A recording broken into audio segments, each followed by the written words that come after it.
Hey everyone, and welcome to Chef AJ Live. I'm your host, Chef AJ, and this is where I introduce you to amazing people like you who are doing great things in the world that I think you should know about. My guest today is broadcasting all the way from Bali, and she has a really interesting story of accidentally reversing her arthritis. Please welcome to the show, Camilla Brinkworth. It's so nice to meet you. Hi, Chef AJ, and hello to all the viewers. It's very, very early in the morning where I am, so apologies if I'm a little sleepy. No, yeah, you look great, but I've heard of Bali, but I've never been there. Tell Yeah. me about it, and how did you end up living there? Because I don't think you're Balinese. I'm definitely not Balinese. I'm English, but I've been living in Australia for the last 8 years. I felt like I needed a change, and this is going to sound very, very woo-woo, but I actually had a dream telling me to go to Bali, and that's where I was supposed to be living. And I managed to get myself to Bali. And as I landed, I just felt like I had really landed home. This is vegan heaven, I have to say. So yeah, Listen, it's a great place. I don't think it's weird or woo-woo anymore. I was living in the desert near Palm Springs, and I wasn't happy, and I literally asked Alexa where I should go, and she told me Lincoln, Oh, California, and I went. So hey, nothing's too woo-woo for me, let me tell you. love that. And what's super, super cool is I live next door to a completely vegan family with 5 kids who've been vegan since birth, parents who've been vegan for like 16 years. So I'm, yeah, in a perfect place for me.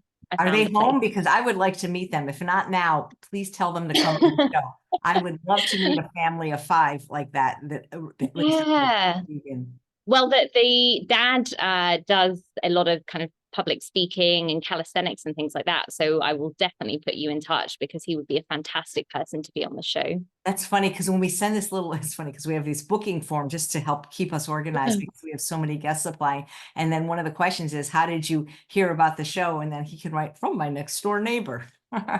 Exactly. Yeah. Totally. So how long have you followed either a vegan or a plant-based diet, and why? So I think I've been vegetarian for about 10 years. And I first became vegetarian when I got a dog. And I was so in love with my dog. I made this connection with animals in a really sincere way. You know, I'd always been fond of animals as a child, but I'd never made the connection between the food that we eat, and that we're actually eating these beautiful creatures. So I fell in love with my dog and just couldn't eat animals past that point. And then it took another couple of years for me to learn. I watched a really early screening of Cowspiracy in Melbourne. And I had no idea how bad the egg and dairy industries are, and that essentially they are the meat industries. So I ended up going fully vegan just at the start of my naturopathy degree. Which was interesting because I had to do so much reading myself to really learn how to do this properly, and to have all the answers to all the silly questions that the lecturers were. I had, so many lecturers kind of convincing these long-term vegetarians going back to eating meat while I was doing exactly the opposite. So it meant I had to read every book under the sun. So I had answers for everything. And then 2 weeks after going, when we spoke about accidentally reversing my arthritis, 2 weeks after going vegan, I woke up one morning and I realized that the pain I had had in my neck since I've been 19 years old had just disappeared. And it never came back. And the last x-ray that I had didn't show any arthritis at all. And I'd been in serious pain for a long time prior to that, which had got progressively better as I eliminated animal products, going vegetarian, but just went completely once I was vegan. That's funny so in your school they were trying to get people to stop being vegan or vegetarian. Yeah, big time. What were Yeah. they saying what were they saying that was so compelling that the people actually believed them? Well, unfortunately, I mean, some of the lecturers are very smart when it comes to kind of biochemistry. And so people were kind of so impressed by their knowledge on that particular area that when they would say something completely out there that they'd heard from the Weston Price Foundation, that's really where it's all come from, the Weston Price Foundation. And so many of the teachers subscribe to that. And I have friends who are lecturers at the naturopathic universities now. And they tell me that so many of the students and teachers promote carnivore diets, which is, when I was there, it was paleo or Western price. Now there's so many of them who are into carnivore, which is absolutely insane. So I can't believe that. yeah. Wow. Well, I'm so glad that you had the smarts to not listen to your teachers. Yeah, I agree. I had some, it was a very, very small group of us who were vegan, and, but we were fiercely vegan, and we would kind of raise our hand every 5 minutes to dispute what had been said, and send studies to support whatever claims we were making. So How long had you had arthritis, and what were you told was the cause, and what were you doing to treat it? What type of arthritis was it? well, that's the funny thing. So I got pain in really, really, really bad shoulder and neck pain when I was 19. It got progressively worse. I got diagnosed at 22 with arthritis from X-ray and MRI. And the healthcare system I was under at the time was so, trying not to say poor, let's say over, what's the word? It's too early in the morning for me to find words. The healthcare system was so overpopulated and over extended. That's probably the word I'm looking for. That they didn't even bother kind of asking, why does this 22-year-old have arthritis? So nobody recommended I did a blood test for rheumatoid arthritis. And all they offered me were muscle relaxants, strangely enough. I didn't take them. I didn't want to take them. I now know that both my mum and my grandma also had arthritis, so I can really only assume that it was rheumatoid or some other form of autoimmune arthritis, which makes complete sense when you look at the fact that I completely reversed it once I became vegan. That's great. How long did it take? So once I went vegetarian, which was about 24 years old, things had got so bad by 24 that sometimes I couldn't pinch my fingers together at the time to put on mascara or to use a pen. I couldn't even do the washing up sometimes. So that was awful, and I was just constantly in pain. But when I got this beautiful dog, and I think I was 24 and a half, something like that, and I went vegetarian, and the pain reduced by about 50% at that point, which was amazing. And I did make the link between diet and food. I just didn't realize that removing the dairy and the eggs would also, just knock the final 50% of pain away. And it was so quick. Just 2 weeks after going vegan is when I woke up, and it was just so strange. You've had something in your body that you've carried for so long, and then it's not there anymore. And it never came back. Well, what was you were raised on what type of diet? A similar one to what most people were raised on. So we would have maybe battered chicken, sometimes microwave chips, and probably at best one boiled vegetable was what I was eating. However, my grandma, who also had arthritis, she said, as a teenager, she used to eat beautiful food, almost blue zone type food. She was always cooking legumes and vegetables, and she ate very, very well. But strangely, none of the rest of the family had kind of adopted that style of eating. So perhaps she had found the answer herself and just hadn't told people. That is funny. Had you heard much about the vegan or vegetarian diet before making the switch completely? So I think that I was always meant to be vegan. At 18, I met a lady who's a raw vegan, a long-term raw vegan called Kate Magic. And actually, funnily enough, we've been hanging out in Ubud for the first time in 10 years, very, very recently, even last night. She has been vegan, I'm not sure how many decades, but it would be quite a while now. And I was so inspired when I met her. She just had so much radiance and energy, and she just looked so much younger than her age. And I was, so inspired by her, that I knew at some level that it was the healthiest diet, and that I definitely wanted to get there. But I was so accustomed to eating meat. I ate meat, sometimes twice or three times a day. And I had all of these conflicting messages in my head. I had, on one hand, this idea that I knew deep down intuitively that a vegan diet was the healthiest, but I also had all of this information in my ear that you need protein, you need animal meat for protein, you need cow's milk for calcium. So we've been brainwashed in our society for so long that, I still had these very conflicting messages going on. So the diet in your country, is it as bad as the stand? I don't mean Bali right now, but I mean, where you lived before. Either you can say England or you lived in Australia. Are those diets as bad as the standard American diet? They can be. I would say there are probably slightly less people eating as badly. But yes, they would be very similar. And I don't think we have kind of the supersize me type mentality either. I don't think we have those ginormous portions, but certainly there are many, many people who are eating really badly. What type of food is normally eaten in Bali? Lots of rice and tempeh and vegetables. They do have, it's considered a delicacy here, which is really devastating. They have pigs on the spit, and it's so awful. You see them in cages. They're kept in cages outside, and they can't even move. It's really upsetting.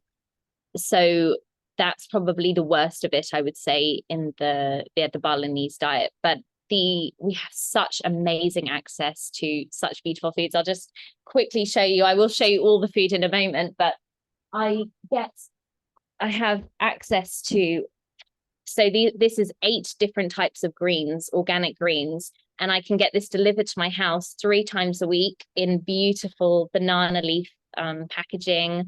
I don't know any other country where you can get your amazing food delivered like that. And I've got fresh spirulina. I'd never even known that was something you could eat before. It tastes a lot like egg yolk, actually. Really nutrient dense. So there's some beautiful organic food here. Well, that's interesting. Are there any animal rights groups in Bali to try to counteract the sad situation with the pigs? Not really. Most people care about dogs and cats here, as they do in most parts of the world, or the Western world. I think from what I understand, there are, but it's really illegal. So I actually know a couple of people who are secretly involved in something to that effect. But I'm pretty certain it's really illegal because it kind of goes against what they consider kind of religious teachings. That seems to be so animals are used in sacrifice here as well. So I have a really close relationship with a dog that my friend regularly dog sits, and she's just the most beautiful, loving thing on the planet. And she was meant for sacrifice. She was found in a cage, waiting outside, ready to be sacrificed. And luckily, somebody intervened and took her, and now she's just living her best life. Oh my God. Yeah. Sacrificed for who? For the gods. There's lots of belief that you have to sacrifice. I don't quite understand, and please take what I'm saying with a pinch of salt because I don't know the religion very well, but from my understanding, there are certain gods who require the sacrifice of whether it be dogs or pigs, and it's to appease the gods, from what I understand anyway. Well, speaking of a pinch of salt, how bad is salt for us, especially if we have conditions that are inflammatory or conditions like arthritis? Well, I stay well away from it. There's plenty of people, especially in the naturopathic community, who are very pro salt, actually. There's a lot of these, whether it's the idea that we're supposed to eat all meat, or that fiber's bad for us, and that salt is good for us, and fruit is bad for us. It's completely the opposite of any of the kind of common sense and well-established medical nutrition facts. that are going around right now. So yeah, I like to get my sodium from my food, and by that I don't mean processed foods. Yeah. Are there any vegan or vegetarian restaurants in Bali or any like meetup groups?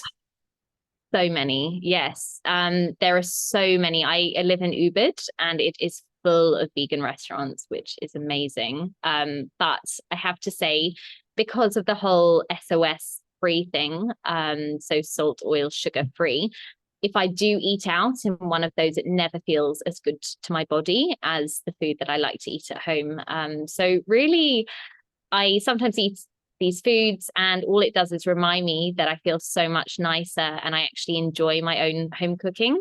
So eating out generally just does that for me. Reaffirms what I do at home. I so appreciate to see a beautiful young woman say that, because I've been saying that for 12 years, that eating at restaurants is a punishment. It's gotten better in Northern California because a lot of the vegan and even non-vegan restaurants have SOS free menus here.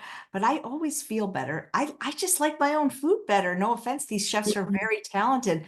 And it's not that I don't trust them, but I think not everybody has control over everything that goes. I used to work in a restaurant, so I just don't really think people are getting the compliant type meals that they think they're getting. And I'm just saying this because I'm nervous, because next week we get together so much up here with our group. I'm going to be eating at restaurants, three different restaurants, three Yeah. times. I can always tell how clean the restaurant is by how I feel afterwards. I don't mean clean like, but the food. That's what I mean. Absolutely. Yeah, I was actually only having a conversation with my raw vegan friend, Kate Magic, last night, and we were talking about how it's such an important part of the digestive process happens before we start eating.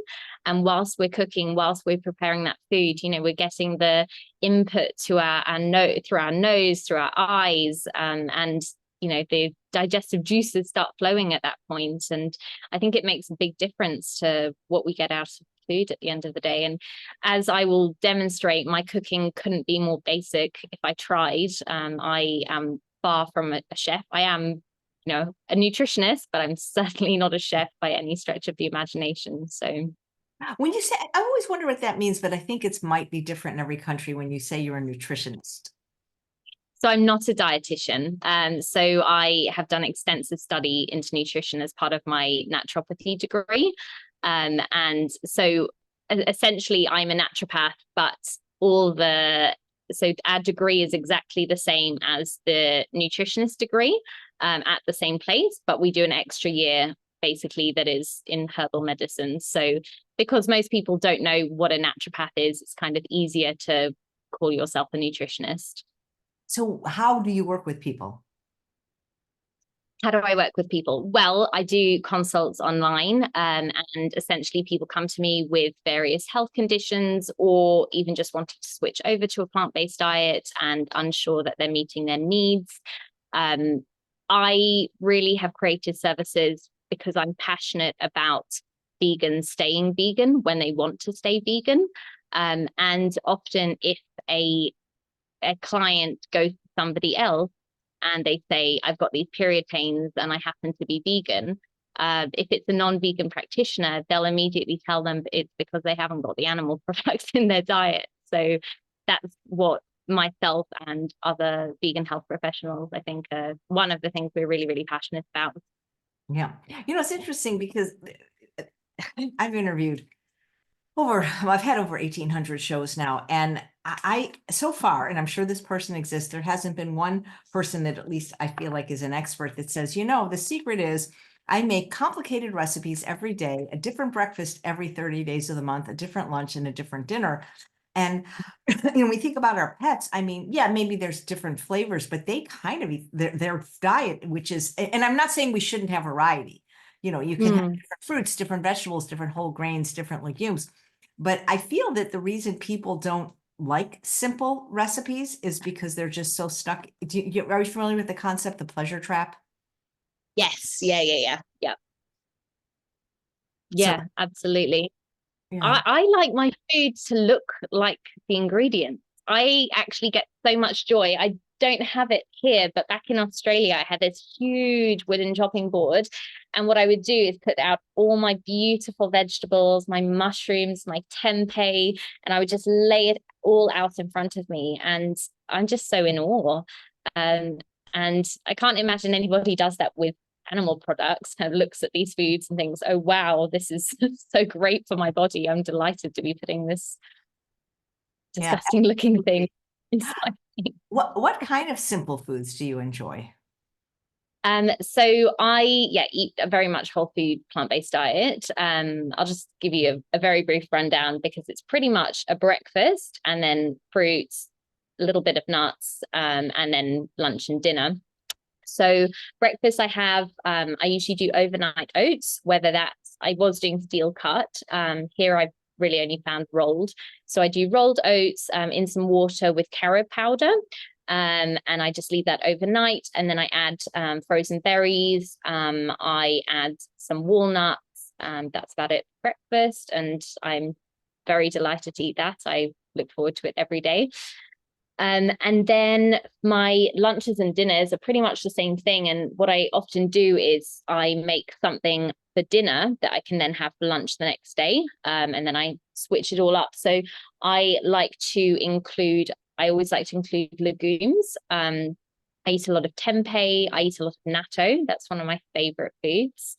I eat a lot of dark green leafy vegetables. I like mushrooms on there. I like cruciferous vegetables like broccoli, cauliflower.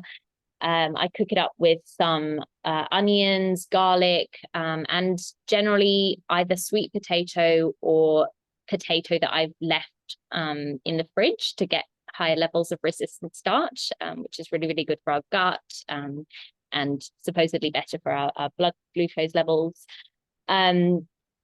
So that's what I eat. And yeah, sometimes some quinoa, but I've really got into potatoes over here, sweet potatoes, particularly, whether it's orange or purple. I like to mix it up. That's So my those are my food. so are the purple ones in Bali, are they the ones that are purple on the inside but not purple on the outside, or the ones that purple? No, they're purple the whole way through. In fact, I've got them on the side here. But yes, where is it? Purple the whole way through, actually, not the deceptive ones, Yeah, those are amazing. Did you say aren't that they? when you were telling your recipe for overnight oats, did I hear you say carrot powder? And if so, what exactly is that and why do you use it? So carob powder. Oh, Um, carob. Okay, that makes sense. Because yeah, I carob powder. honestly, I gotta not maybe wear a hat when it's so cold. I thought you said carrot powder. Okay. That sounds fun, but no, carob powder. So something that tastes like chocolate but doesn't have any caffeine in. I'm very, very sensitive to caffeine. So I like a little bit of cacao because I really enjoy my guilty pleasure, but it's not guilty at all, is that I get 100% cacao. But I get these big blocks and they literally last me about 2 months. I just nibble on a little bit each day. I really, really like bitter chocolate, but I have no tolerance to caffeine. So carob is fantastic. It tastes like chocolate, but it's high in minerals, which chocolate is as well, but just doesn't stimulate you in any way. Nice. I love it. How do people find you to work with you? And it's all virtual now? Yeah. Now it's all virtual. I did have a little clinic in the Byron Bay region of Australia, but now it's virtual. So camillaclaire.com is my website. And I also have a company doing exciting things in Australia, but that's not to do with consultancy things. So I can leave a link for that as well if anyone wants to find out about the other things that I'm doing. Well, I mean, you've got time if you'd like to mention it. So I'm not sure if I'm sure you are familiar actually with Jeff Palmer in America. Absolutely. We've been at conferences together, and I'm pretty sure he's been on the show. You know, once you get to over 1,000, you sometimes, yeah, Jeff's definitely been on the show. I would hope so. So Jeff is fantastic. A few years ago, he told me about something called Ahiflower that he was really, really passionate about. So it's a new omega that is basically the most advanced plant-based omega that we can have. It provides really, really readily all of the omega-3s, plus GLA, which converts to DGLA and down-regulates arachidonic acid on the omega-6 side. So it's an amazing, regeneratively grown, ultra sustainable fish oil alternative, basically. And he sold me on it to the point. Did you hear the rooster in the background? Is that your rooster? Not my rooster, but there's lots of them. I was Oh, just sorry. wondering if it's coming through the sound. No, just Um, that's okay. We love animals on this show. yeah, well, I mean, that's one of the best things. We constantly have chickens and roosters just roaming free around my garden, which I love.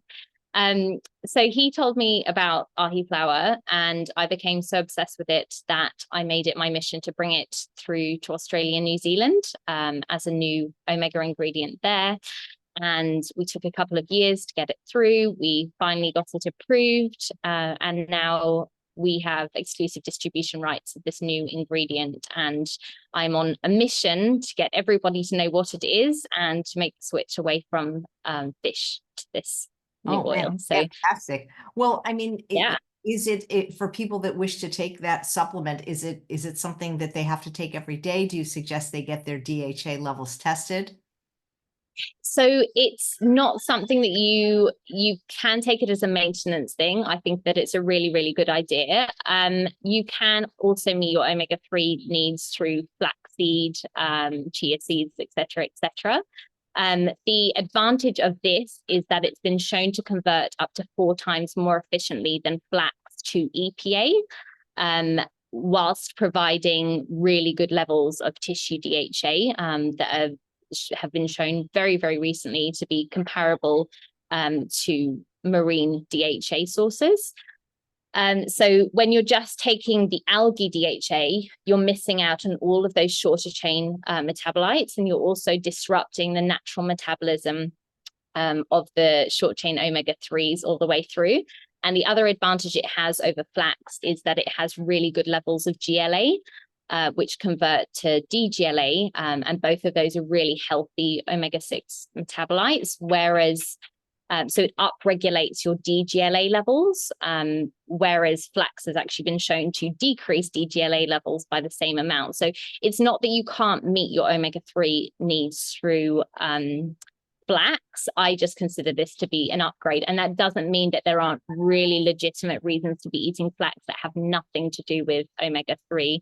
As we know, it has so many other health benefits too. So I would always tell people, eat flax, eat chia, eat hemp seeds. But in my mind, based on kind of the most, Ahiflower presents the most comprehensive omega option that we have. So thanks to Jeff that he introduced me to the Ahiflower fan club, and here I am a couple of years later. What is the Ahiflower? Where is it grown? And where is your product manufactured? And how is it shipped? So yeah, so it's grown in England in partnership with farmers who are using regenerative farming methods. Those aren't the regenerative farming methods where it's not like it's for regenerative beef cattle. So the term regenerative farming, especially amongst the vegan community, is probably not very appealing because we think of it as being regenerative beef, and it's kind of everyone's excuse for eating grass-fed beef, etc. But that's not what's going on here. It's things about promoting kind of soil biodiversity, fertility, etc., etc. Specific farming methods. So grown in the UK, it's processed in Canada, and then we're shipping it to Australia from there. We manufacture the vegan soft gel capsules in Australia. Does it have to be refrigerated? I like to refrigerate it, but no, it's a cool, dry place. But when I'm in Bali, I don't trust that, so I put it in the fridge. And if you're just getting bottles rather than encapsulated soft gels, then yes, put it in the fridge for sure. Nice. I was looking at your blog and I was really intrigued by one of your posts, and I'd love for you to address it. Why some people don't thrive on a vegan diet and what we can do about it. Yes.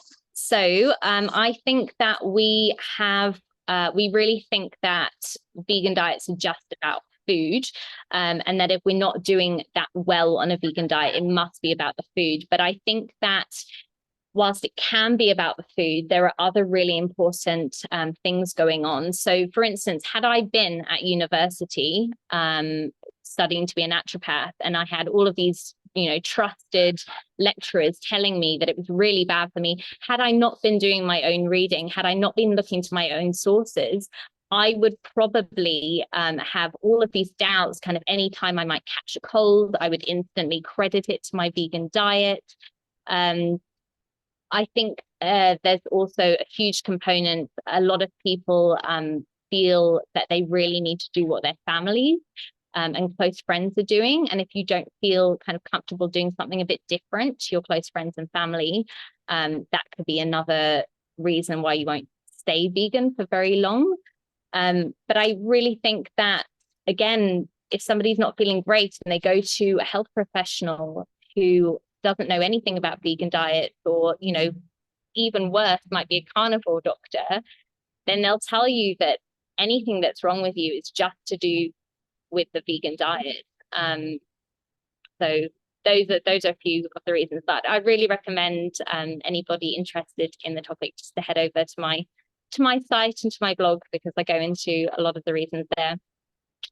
Would you like me to go into the food reasons? To the what? The food reasons. Oh, the in my food mind. reasons. Yes, either I'm not used to your accent, or I shouldn't be covering my ears on your show.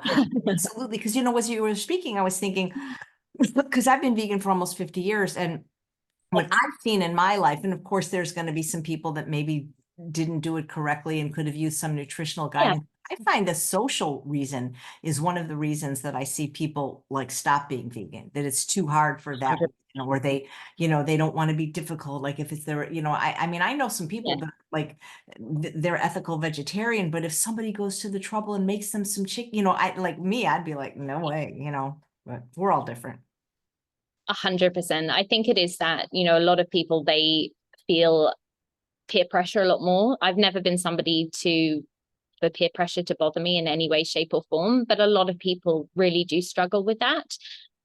So, I was probably one of the only young people not experimenting with drugs while all my friends were doing that. So, if they couldn't get me back then they certainly can't get me now that I'm a vegan, and, tell me that I should be eating animal products to fit in. But a lot of people are very susceptible to that. And it's, so understandable that if you if you only have a limited social circle, you might be living somewhere, really rural, and you've just got these immediate people around you and none of them are doing the same thing as you. I can imagine that would be incredibly isolating. Yeah. I just noticed that you appear to be outside. Is that a refrigerator behind you? Yeah. So this is my kitchen. In Bali, kitchens are generally outside. It's very, very, very rare to have a kitchen that's inside. It's all very different. I wonder why that is. Do you have that's interesting, of course. I think it's because in fact, I'm pretty certain it's actually a very good idea, because we just get plagues of insects everywhere. I'll turn you around so you can actually see what my view is. I pretty much live in the jungle. Oh. So, beautiful nature all around me. And I've already got ants kind of running around my kitchen surface as it is. So you just don't really want that inside your house. That is so interesting. See, I always learn something on this show. So so everyone has an outdoor kitchen. So, but what about when you're cooking when it's dark? I'm guessing you have lights out there as well. I never cook when it's dark. I'm a real early bed kind of person. So yeah, I'm asleep by 8:30. I tend to finish eating by about 5:30 each day. Oh, that would be a dream. I want to do that so bad. I would love to eat like my last meal at 4 and be done by 5. But and I could do that because I'm a grown up, but then I like to eat dinner with my husband, because I've been hearing so much about intermittent fasting by eating more in the morning. And I do intermittent fasting, just unintentionally. I just not hungry in the morning. But the thought of skipping dinner is just not appealing to me, because breakfast is not a meal that I really ever liked. Oh, interesting. I'm the opposite. I would never skip dinner. I always have 3 meals. I'd get far too hungry, but I sometimes I eat at 4 and finish by 4:30. So it just depends what I've got on that day. But yeah, I like to finish it nice and early. And yeah. Do you in Bali, do you have any of the, or you probably could get it, but I'm just curious if you use any of the equipment that I love so much to prepare my healthy, easy meals, like the Instant Yeah. Pot, any pressure cooker or an air fryer, those kind of things? So I've got very, very simple equipment. I've got a steamer and a frying pan, and that's really about it. And I've got a couple of saucepans and things like that, and a blender. But I pretty much do all my cooking. So I use the steamer, and I start with my sweet potatoes, then I add in the cruciferous veggies, then I add in the greens right at the end, and corn on the cob. Usually, I really enjoy corn on the cob. It's kind of my treat. And then in the frying pan, I do the onions, the garlic, and the onions, the garlic, tempeh, and mushrooms is what I'm often doing. So yeah, I have a tiny, tiny, tiny kitchen, as you can see, and I still manage to make what I think is incredibly healthy and delicious food. So it really shows you don't need much. I love it. I mean, I've known people that like live in like on a boat that can, I mean, if there's a will, Yeah, you know what I mean? And so yeah, I like, yeah. are you going to actually show us how you make some of the food? Yeah, yeah. I've got some of it all chopped up as well to save time. So Wait, which did is you nice. say victuals? Is that what you said this time? What's Victuals? that? What word was that? Victuals? No. It I'm must be not the sure. it must be the connection, or I have to Yeah. get checked. Well, this is very, very exciting. So Oh, are you going to yeah. start with your breakfast? Oh, I already ate my breakfast. Because I get very hungry if I don't eat my breakfast. So that's already gone. Oh, sorry. Here we go. So I think I've said I've never done a cooking demo before where I've actually set it up myself. So I have been That's experimenting with it. but Ooh, even though your kitchen's outside, it is covered though, like if it were to rain or yeah, something. yeah. It is. Yes. And Let's just see. what is the typical weather in Bali? Oh, it's beautiful. Sorry, I'm going to hello. It's really, really beautiful. It's a little bit too hot at the moment, incredibly humid. At this time of day, this is my favorite time of day, where it is not too hot. It's just pleasant and beautiful, but it gets humid really, really early. Interesting. What other countries is it near? Sorry, I'll put this up here again. Is that okay? Let's see. Okay, you have Can to you see talk. me? Yeah. Okay, perfect. It's part of Indonesia, and you've got Java close to it. I mean, Indonesia is a country with about supposedly 700 islands, but somebody said that if you count islands that are literally just this tiny dot of land with one tree, there's more like 1400, which is wild to think about. But yeah, it's not far from I came from Thailand. It's not far from Malaysia, yeah, Southeast Asia. So I think Malaysia, I could be completely wrong, but I think Malaysia is the closest place you can fly to. But apologies, my geography is not fantastic. Had you ever visited it before, or you just literally had your dream and moved there? Yeah, pretty much have my dream and moved there. So I yeah, had this dream and I ended up going to Thailand for a little bit because my best friend told me about this island in Thailand that she said is kind of vegan heaven and that she loves. And I went there and it definitely wasn't my place. The dream was so I ended up going to Bali, and the dream was very specifically telling me Bali, not Thailand. And within about 2 weeks of being here, I'd already found the place that I was moving into. I found this vegan family who were looking for somebody to take the place next door. So it was always meant to be, there's no doubt. Wow. Oh, Well, you see, we got to learn to follow our dreams. I think so. Yeah, definitely. Yeah, it was kind of clear as day. And here I am in this beautiful, beautiful place full of nature, which is exactly what I like. Do you ever go back and visit any of the countries you used to live in? Oh, I will do for sure. I mean, my company's still in Australia, so I'll be flying out there pretty regularly. I can't wait to go back to the UK. at some point really soon. I had the best time when I was there last time, but it's such a long flight that it really has to be when you've got a significant period of time, to go back. Yeah, what is it like? More than a day, more than 20 hours? Yeah, something like that. From here, not quite as bad as Australia, but it's still, I think it's around 20 hours, which is not a lot of fun and takes it out of you significantly. Wow. I'm not somebody who does well with sleep deprivation, thus I go to bed at like 8:30 each night. So yeah, I'm knocked out for a good couple of weeks after flying back. Oh, wow. I'd love to see what you're going to cook up in your Yeah. outdoor kitchen. Nice. So I'm going, oh, sorry about the camera. I am just going to put this down now and tell me if this is okay. I think that you can see the hot pot, and I will just, or the steaming pot, and I'll just hold up what I'm doing. I see that you so have this, I see it looks like you have a Vitamix.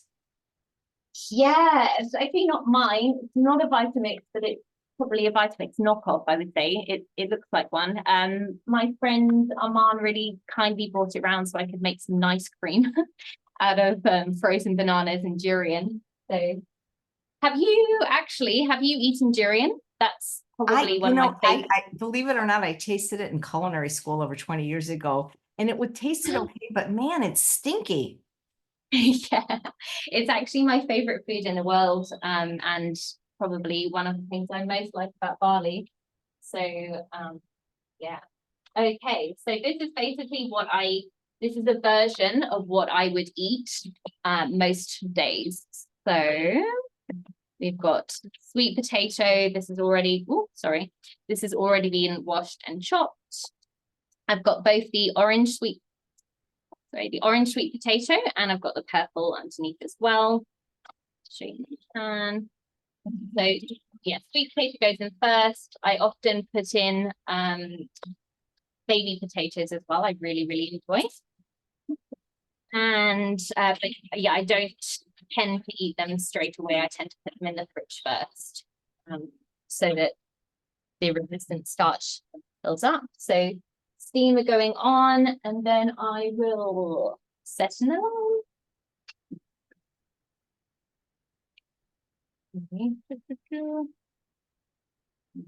Okay, perfect. So we'll get the sweet potatoes on now. Then I'll show you the other things that I'm going to eat. The next thing to go in will be some broccoli and some cauliflower.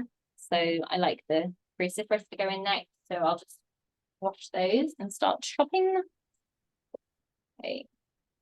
One thing that's not so great about Bali is the fact that if you don't use filtered water, then you're going to get food poisoning, basically. I've had and that's for even people that live there, huh? That just were born there and everything. Yeah, no, they have to have filtered water too. I would say that they probably get food poisoning a lot less than Westerners for sure. But yeah, you don't drink what's coming out of the tap. Absolutely not.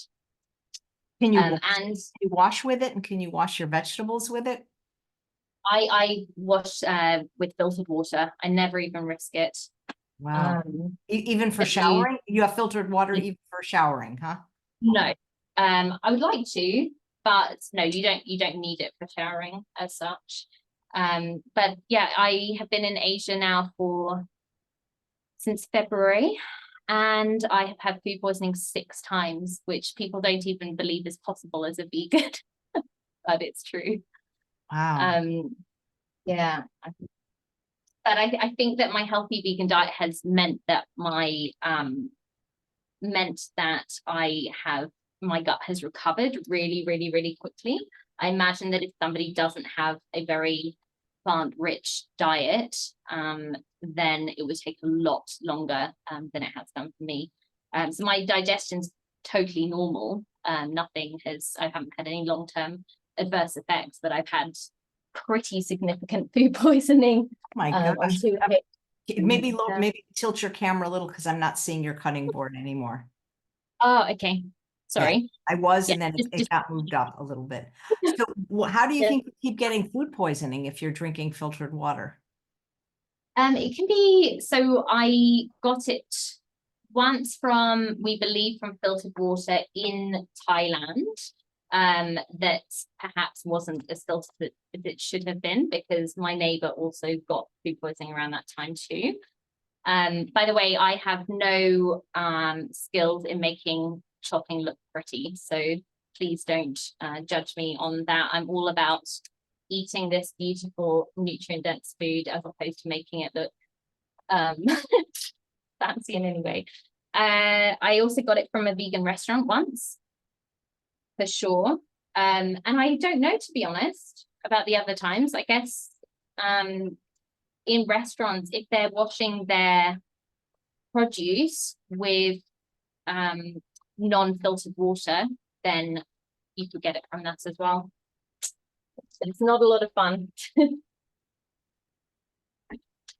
Okay, so just don't rinse my veggies with the filtered water.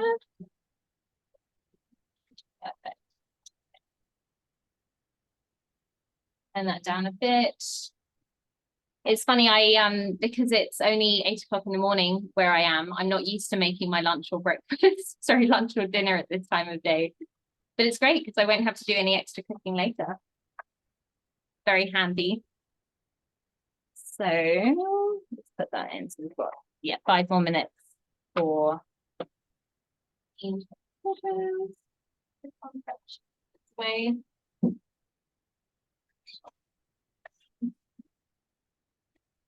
What do most of your clients see you for? It's often just things as simple as not having enough energy, but it could also be female reproductive health issues, weight loss, mental health, anxiety, depression. A lot of people come having hair loss as a symptom, actually, which can be related to all sorts of nutrient deficiencies or hypothyroidism. I get a lot of people with SIBO, so small intestine bacterial overgrowth. And the interesting thing about that is that I have a feeling that that is one of the main reasons why people go back to an animal-based diet. And it's also something that most health professionals don't know how to treat in a vegan way. So I do. And the reason I think that it is quite pronounced amongst vegans is not because there's anything wrong with the vegan diet, but that if somebody already has an underlying digestive health complaint, that sometimes the healthiest foods that are full of fiber and full of the the plant, the fruit sugars, actually exacerbate this condition. So it's not that there's anything unhealthy about those foods, they're extraordinarily healthy. But if somebody already has that going on, then it can exacerbate the symptoms. And then when people go to eating an animal product and they suddenly don't have that bloating or whatever, they think, oh, it's because I was missing whatever nutrient from the animal product. But it's actually just that animal product didn't have the fiber or the sugars that would generally be really, really healthy. But in the case of having that underlying condition, difficult. Yeah. So how do you treat the SIBO? So I do a diet with them that's a vegan version of a SIBO diet. And it does eliminate a lot of the foods that I would never eliminate, generally speaking. But it's only for a very, very short period of time. And it's to restore the integrity of the gut so that you can then reintroduce these really, really healthy foods. And they won't have the same symptoms. And if somebody does have a significant case of SIBO, then I see improvements really rapidly, actually. And they generally feel fantastic. And SIBO is linked to so many other conditions in the body as well. So often their skin clears up, they feel, body pains might reduce.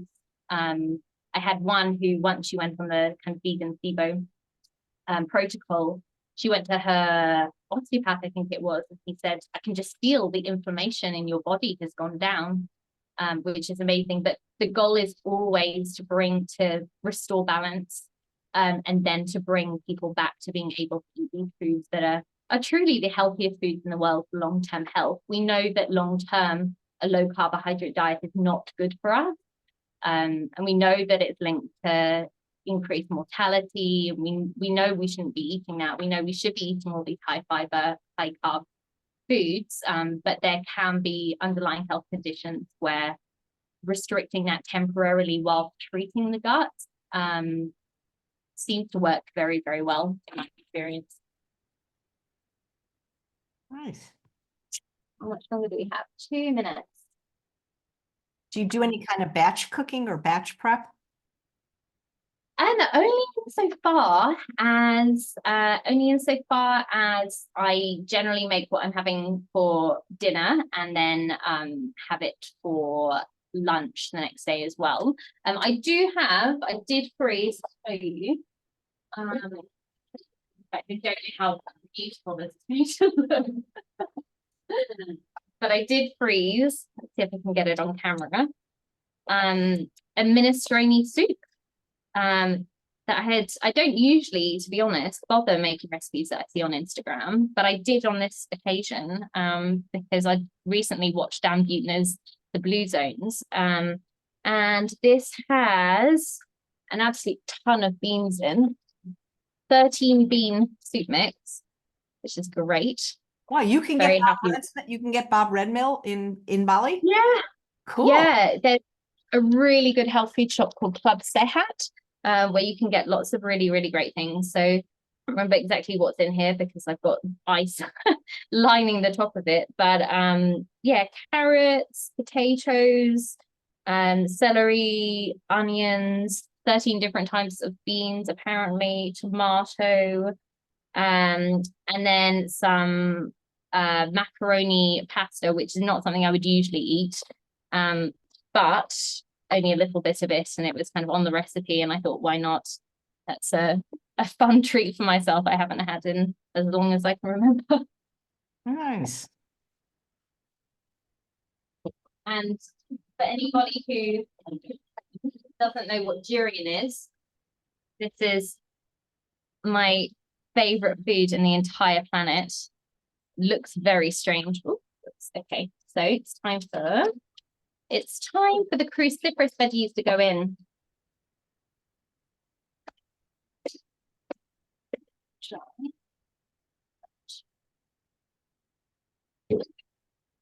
So cruciferous in next.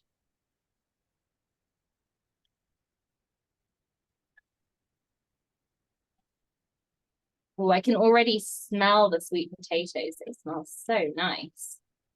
Yum. Delicious. Okay. Right. I'll just show you the plan.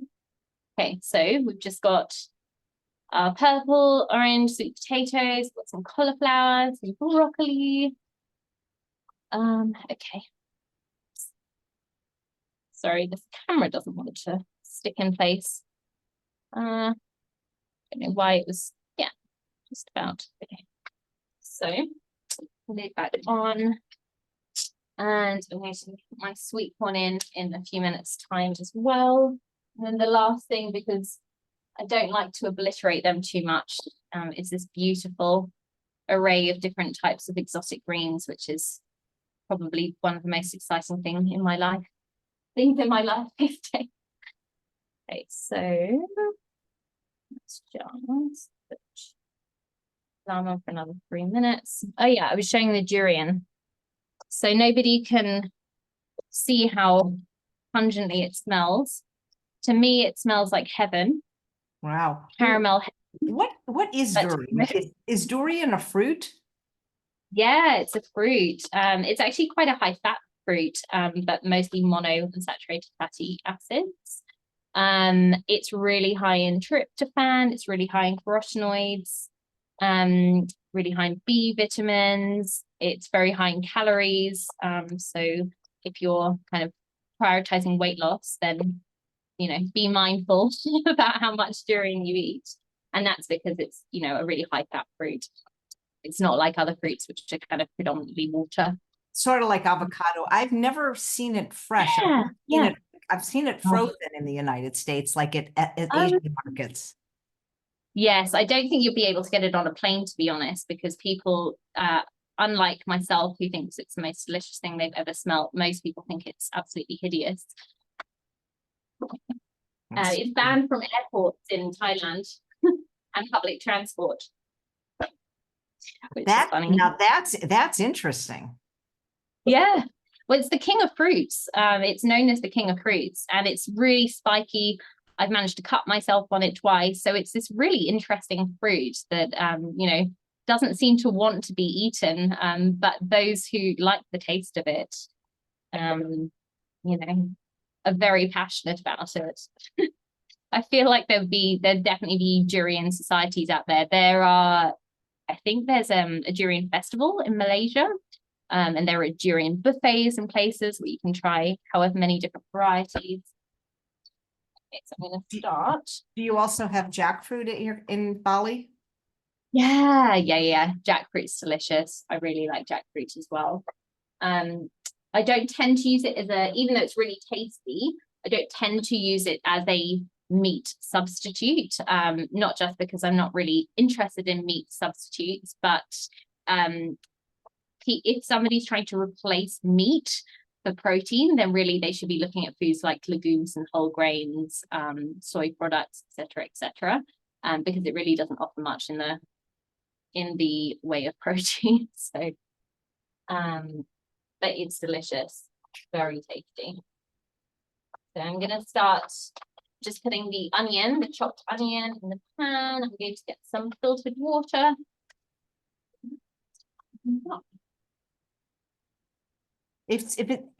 What do you do for exercise there? If it's humid, it might be hard to exercise outside. It's hard. That has been the number one thing I've struggled with, is I'm a lot less active here than I am accustomed to being. I love being active, and so I'm just setting the next alarm. I love being active, and that has decreased a lot since being in Asia. I tend to go swimming at a gym that's really, really close to me. Just put the sweet corn in. So I tend to go swimming. I like to go walking kind of later in the day, but it's hard. I mean, I'm very used to kind of walking throughout the day and being very active, and you just don't really have unless you're under aircon here.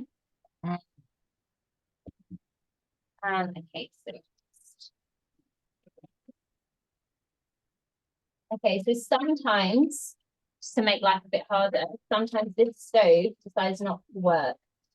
Let's have a look. It usually just takes a minute and then it comes back to life. Otherwise, I'll have to do it on the other stove top. Again, which is also fine. Ah, great, it's there. Okay, what are we looking for? But I'm hoping that the viewers take some comfort that you really don't have to have any form of fancy kitchen or culinary skills to be able to make really healthy food. That's kind of what I'd like to demonstrate today.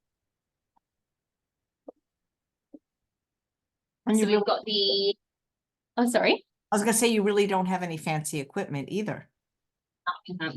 Nothing fancy at all. And yeah, a tiny little space to cook in. I mean, I think it would be harder if I were cooking for a family. I would definitely need another stovetop at least.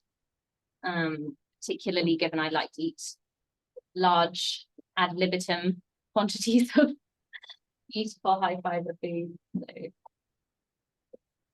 yeah. So just going to let the onion cook in some water. And in terms of giving flavor, we've got onion, and there'll be some garlic soon. Really just, yeah, some black pepper, some ground ginger. Those are probably the only things that I'm adding. Your taste buds really change when you've eaten this way for a while. I'm sure you would probably agree with that, that you don't crave those really intense flavors, and you really get such enjoyment out of the natural flavors of the food. It's so different from back when you are eating food that's kind of drenched in salt or whatever flavorings. Okay. So some garlic will go in soon. Some garlic and some oyster mushrooms as well. I don't like I mushrooms. think you don't. I mean, I'll I was eat going them. to. I mean, I'm not going to pick them out, but I never seek them, you know? Yeah. I used to feel that way. I think that I really agree with, is it Dr. Joel Furman, who his G bombs? Yep. Is it Yeah. Joel Furman? Bombs, Yeah. yeah. Yeah. So I'm pretty certain mushrooms are on that. I would definitely agree with him on all of those foods. Mushrooms are so interesting because they technically aren't a plant, but they're not an animal either. And they have so many very unique medicinal properties about them that are kind of hard to find in other foods of the plant kingdom. Like there's an antioxidant called ergothioneine, which is in tempeh as well, to be fair, but that's an antioxidant that's really, really rich in mushrooms, more so than other foods. And they're super high in B vitamins as well, which is a common thing that people tell you that a plant-based diet is not going to be high in.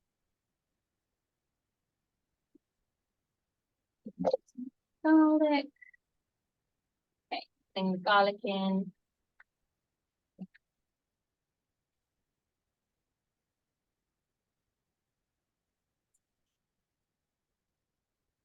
Put some black pepper in. Obviously, you can use whatever herbs and spices you like. I like a lot of black pepper.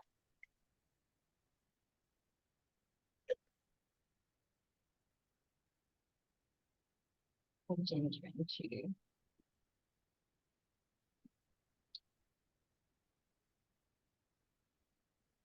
Okay, it's time for the greens to go in.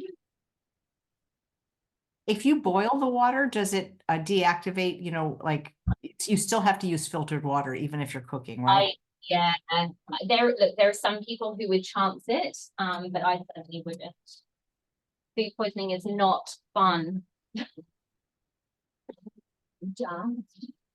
This as well, actually. Should have done that. Oh.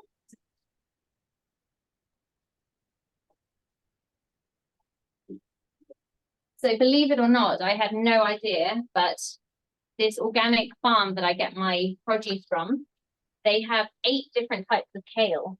Didn't even know there were 8 different types of kale, but it was a very exciting moment in my life once I found that out. I know there's like a purple kale. Yeah. Yeah, they list them. I can't remember them by heart, but if anyone's interested, Island Organics Bali, and you'll see veggies on there that you've probably never heard of, because I certainly haven't. Unusual for a vegan who specializes in healthcare and diet. Okay. I see you have Bragg's apple cider vinegar on your counter. Yeah, I do. Yeah, I like to have some of that before food. And I was just listening to Michael Greger's new book, The How Not to H, and it reminded me to get back on the apple cider vinegar. The acetic acid. Do you get balsamic vinegar in Bali? Oh, I bet you can, and I love it, but I don't personally have any, but I actually should be great. So one of the tricks, if you're living in Bali, in terms of not getting food poisoning, is don't eat at restaurants that are giving you fresh veggies, basically, because they may well be rinsed in the non-filtered water, and that's a very easy way to get food poisoning. So that means that I wouldn't recommend eating kind of salads or anything like that out. You think so? Right. Do you cook your grains like in a rice cooker? Grains, so I use a saucepan, which is not ideal, but yeah, I could get myself a rice cooker. I love to eat whole grains, but I've definitely got more in the habit of eating a lot of sweet potato. I have my oats every day. I sometimes get this raw bread that's made with sprouted buckwheat. Oh my God, I love bread. We have a bread here now. It's just buckwheat water and a little bit of salt, and it's my favorite because it's so clean. Yeah, so good. So yeah, I have that as well. So I often have that on the side. And what I like to do with that is I like to add this beautiful fresh spirulina. It just tastes divine to me, and it's so nutrient dense. Okay, so just splashed onion and garlic everywhere, but we've got onion, garlic, and mushrooms being cooked up with some black pepper and some ginger. And then we've just got a minute left, really, of, open that up again, of the steam pan. So it really couldn't be any more straightforward. This is really for somebody who has, like me, close to zero cooking skills. When you're brought up with a family that feeds kind of microwave chips to you, you often don't end up with massively great cooking skills. So if you want to eat really healthy, it's good to keep it simple. How do you eat the durian? Just by itself, with a meal? Is it more like a dessert? Oh, it tastes like a dessert to me, kind of whenever I have it. At the moment, I've been having it kind of first thing in the morning, before I have my proper breakfast. But I will have it throughout the day as a snack as well. I often snack on fruit in the day if I want it, some walnuts as well. But yeah, durian's a fascinating thing. You either love it or hate it, and people feel very passionate about it in either direction. So, okay. Right, so I'm going to now put this out on a plate so you can kind of see what my meal looks like.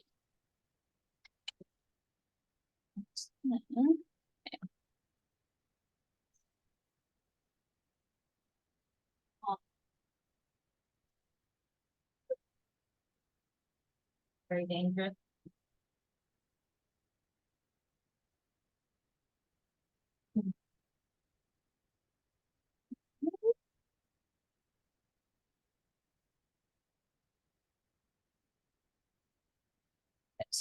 Good chunk of greens.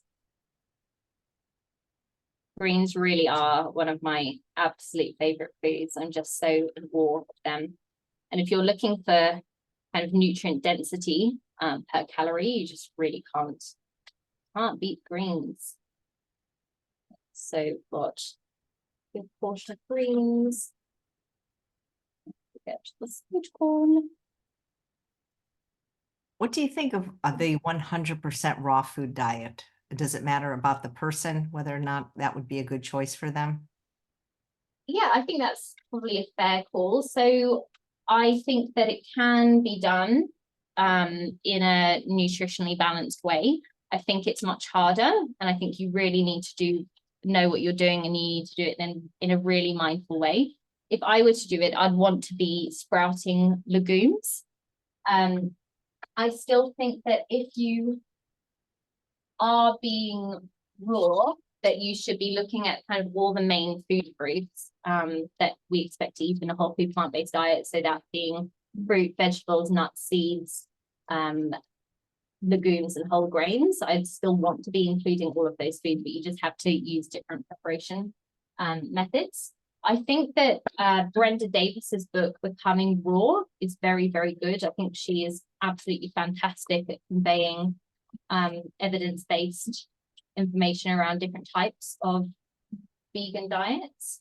My friend Kate really, really thrives on it and has for many decades, but she's really meticulous with her diet, and she doesn't do anything kind of silly like just binge on one food for months at a time or anything like that, which I think unfortunately that it can attract a lot of people who are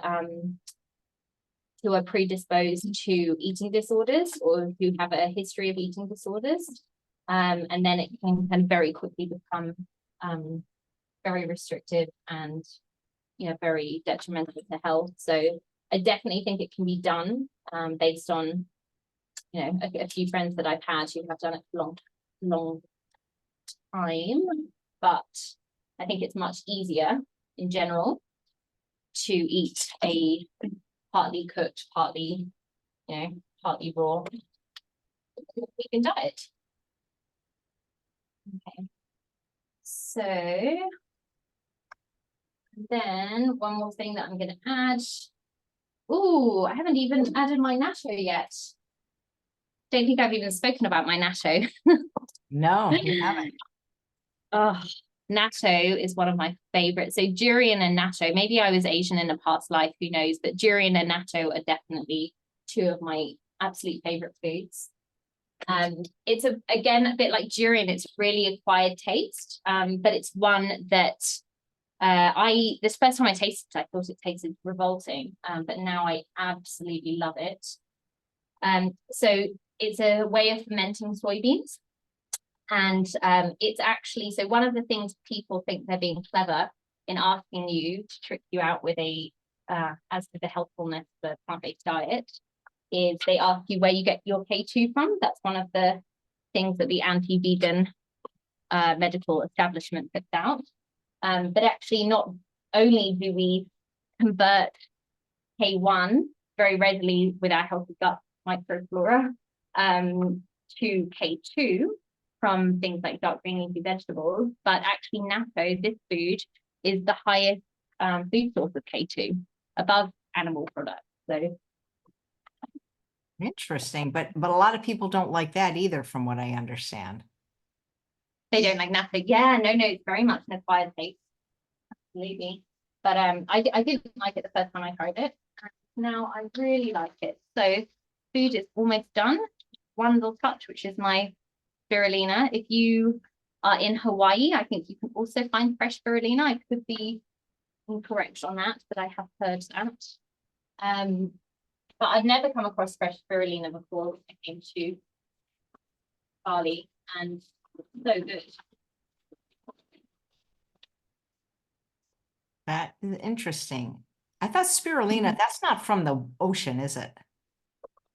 And this one is, I think it would be found in the ocean, but this one's kind of farmed.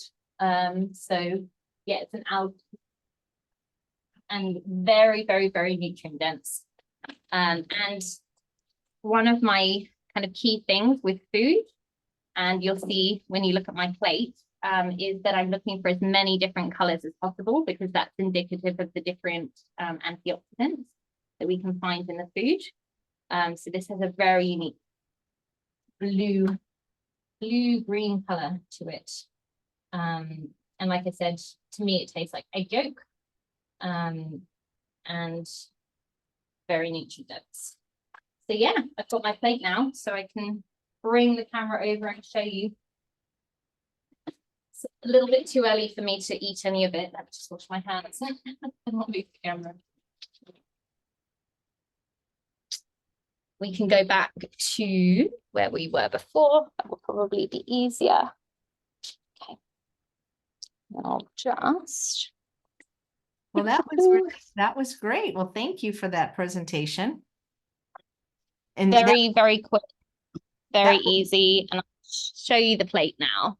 And will that be your lunch today, or your dinner, or maybe both? Could be both. Yeah, it could be both. So this is, let's just see if I can get the camera to do. So this is what a plate looks like. So what makes me excited about this is how many beautiful colors and how many medicinal foods we have on one plate. And as you saw, it was incredibly quick and easy to make. And oh man, the And delicious. corn looks amazing. Do you ever Yeah. have any indulgences like sweets or treats? And there is a particularly delicious vegan restaurant in Ubud that does these beautiful raw vegan treats. So I do occasionally go there. I just have really little ones.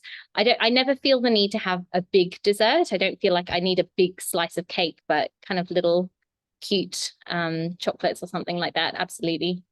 Nice. Well, thank you so much, Camilla. If people wanted to follow you on social media or get in touch with you, we'll have everything in the show notes, but maybe just tell them the best way.